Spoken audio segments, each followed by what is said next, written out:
Sudhir Gopal ji, sir, Sudhir ji. बहुत बहुत धन्यवाद। बहुत बहुत धन्यवाद कि आपने समय निकाला हम लोगों के लिए।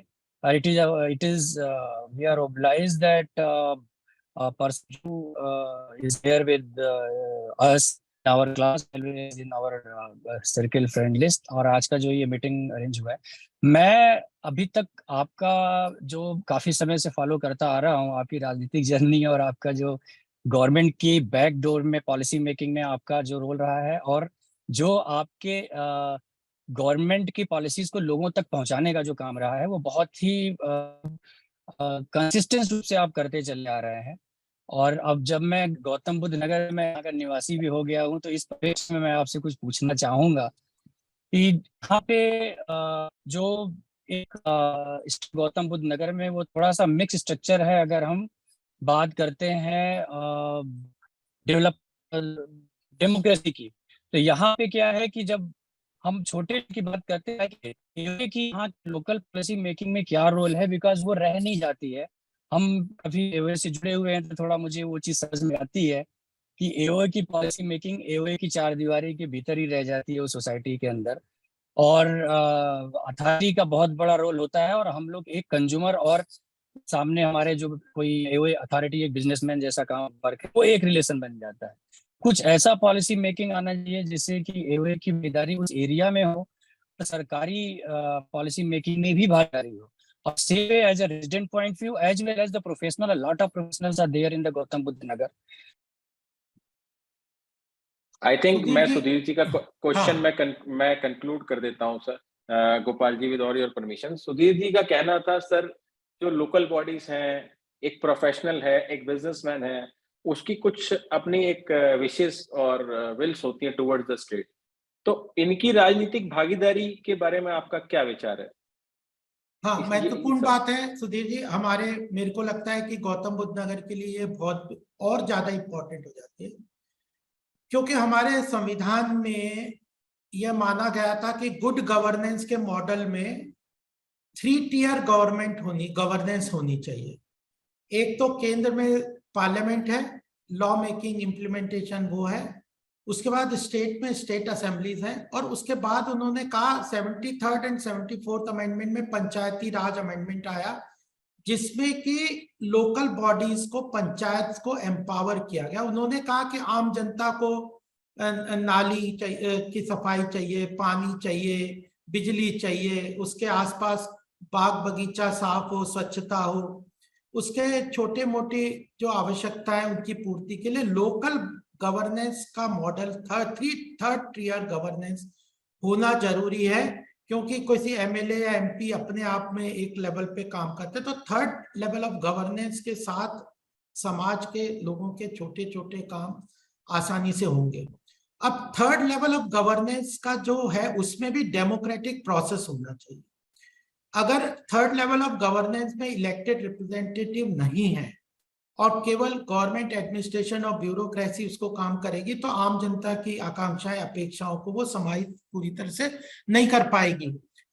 तो उसमें जो सबसे बड़ी बात मुझे लगता है कि गौतम बुद्ध नगर और नोएडा, ग्रेटर नोएडा और यमुना एक्सप्रेस में हो गई है, ये act of parliament, industrial act के अनुसार ये बने थे, खासकर ये नोएडा अथॉरिटी। और उसमें वो इंडस्ट्रियल डेवलपमेंट के मॉडल के अनुसार वो एक्ट बना था, उसमें थर्ड लेवल ऑफ गवर्नेंस नहीं है। तो यहाँ पे जो आरडब्ल्यूए है और जो एओए है, वो एसोसिएशन ऑफ पर्सन, सोसाइटीज, इस तरह तो है रजिस्टर्ड, लेकिन उनका कोई रोल अथॉरिटी के अंदर, ना नोएडा अथॉरिटी, ना ग्रेटर नोएडा अथॉरिटी, ना यमुना अथॉरिटी के अंदर उनका कोई रोल नहीं है। वो केवल जैसे एडवाइजरी रोल और फॉलो अप करते हुए इस तरह से काम कर सकते हैं, लेकिन उनके पास कोई एम्पावर्ड नहीं है, उनका सशक्तिकरण नहीं हुआ है। तो यहाँ, और खासकर जब नोएडा अथॉरिटी बनी और ये ग्रेटर नोएडा बनी, तो इन्होंने इसके बीच में बहुत सारे गांव भी आए, जैसे नोएडा में 48 गांव हैं और बाहर भी कई गांव हैं। तो वहां पे पंचायत, ग्रामीण लेवल पे पंचायत सिस्टम भी खत्म हो गया। तो ग्रामीण क्षेत्र की पंचायत सिस्टम खत्म हो गई। आरडब्ल्यूए के पास एक SRO तो है, लेकिन उनके पास कोई पॉलिटिकल पावर नहीं है, कोई फाइनेंशियल मसल नहीं है, वो केवल रिक्वेस्टिंग बोर्ड के अनुसार अथॉरिटी से काम करता है। ऐसे ही AOA के साथ भी यही है। तो मुझे लगता है कि यह महत्वपूर्ण विषय सुधीर जी है, और हमें लॉ के स्टूडेंट के अनुसार यह बहुत महत्वपूर्ण भी है। इसके ऊपर हमने अध्ययन भी किया था। कुछ जगहों पे मैं जो इसको सॉल्यूशन के रूप में, अभी परसों ही एक कार्यक्रम हुआ था, मैंने RW का किया था, और मैंने कहा कि 3rd tier ऑफ गवर्नेंस यहाँ पे जरूरी है, और RWA को और AOA को एम्पावर करने के लिए नगर राज बिल, इस चीज को मैं अपने एजेंडा में, क्योंकि अगर मैं गौतम बुद्ध नगर से अपने आप को पॉलिटिकली आगे लाने की बात सोचता हूँ, करता हूँ, यहाँ पे काम करने की बात करता हूँ, तो मेरे पास समस्या का केवल शोर मचाना, एजिटेशन करना, उससे कभी गवर्नेंस मॉडल, मेरा ये तरीका नहीं है। जब भी गवर्नमेंट के पास जाए, अगर गवर्नमेंट को मैं मानता हूँ कि इंटेंशन ठीक है, और आज की गवर्नमेंट में लीडरशिप में मैं इंटेंशन बिल्कुल ठीक मानता हूँ, तो केवल जब हम सॉल्यूशन लेके उनके पास जाते हैं, जैसे अभी अंशुल जी ने कहा कि जब होम बायर्स की बहुत समस्या हो गई थी, तो 15-16 में मैंने ये सजेस्ट किया था हरदीप पुरी जी को, वित्त मंत्री जी को, कि कमिटी ऑफ क्रेडिटर्स में आप जो है होम बायर्स को भी डाल दीजिए, क्योंकि ये ना फाइनेंशियल क्रेडिटर्स में आते थे, तो अगर फाइनेंशियल क्रेडिटर में नहीं आते थे तो कमिटी ऑफ क्रेडिटर्स के पार्ट्स नहीं थे, तो फिर जो रिजोल्यूशन प्लान बनता था, या जो रिजोल्यूशन जो एक्ट जो उसमें वो प्लान पूरा बनता था RP का, तो उसमें इनकी कोई से नहीं रहती थी। तो उन्होंने माना भी और उसको इम्प्लीमेंट भी किया कि कमिटी ऑफ क्रेडिटर्स को पार्ट बनाया। तो मेरा ये कहने का मतलब है कि सॉल्यूशन लेके हम जाएंगे तो हमारी सरकार सुनती है। इतना मैं जरूर इंश्योर कर देता हूं कि अगर राइट मीनिंग पीपल और काम जो फोकस तरीके से काम कर रहे हैं, मेरा बहुत लंबा एक्सपीरियंस है सामाजिक क्षेत्र में।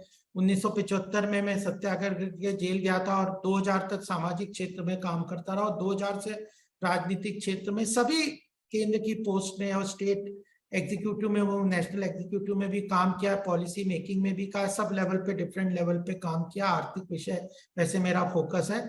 तो इसका समाधान के रूप में मैं इस बात को कमिटमेंट के रूप में लेना चाहता हूं कि होम बायर्स का इश्यू भी मैं रिजॉल्व करने के लिए पूरा कमिटेड हूं। और दूसरा यह बात है कि मैं नगर राज बिल की डिमांड लेके भी अच्छी तरह से, क्योंकि मुझे लगता है कि वह सॉल्यूशन है। मध्य प्रदेश ने इसको इम्प्लीमेंट कर दिया है।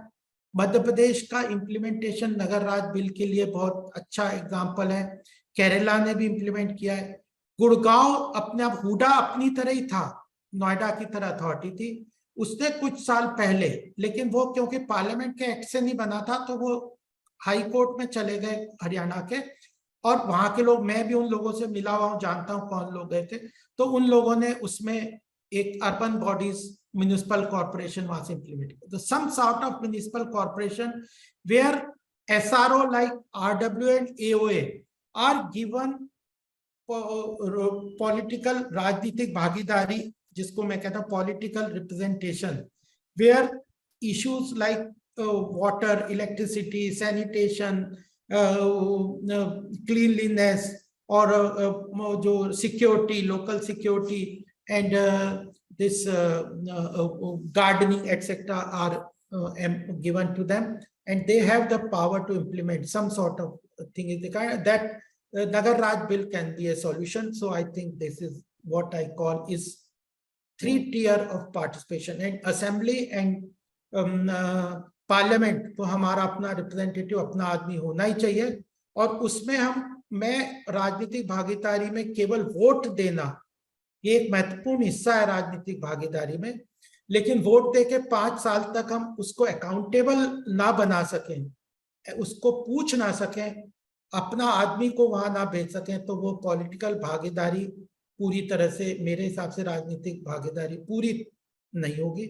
तो जो हमारा विजन है डेमोक्रेसी का, कि peoples power in people's hand, और प्रजातंत्र में मानता हूं कि बेस्ट तरीका है गवर्नेंस का। जैसे जैसे हमारा एजुकेशन और फाइनेंशियल स्ट्रेंथ बढ़ती जा रही है, हमारी डेमोक्रेसी और स्ट्रेंथन होती जा रही है, तो हमें ये ज्यादा से ज्यादा इस चीज के लिए काम करना चाहिए।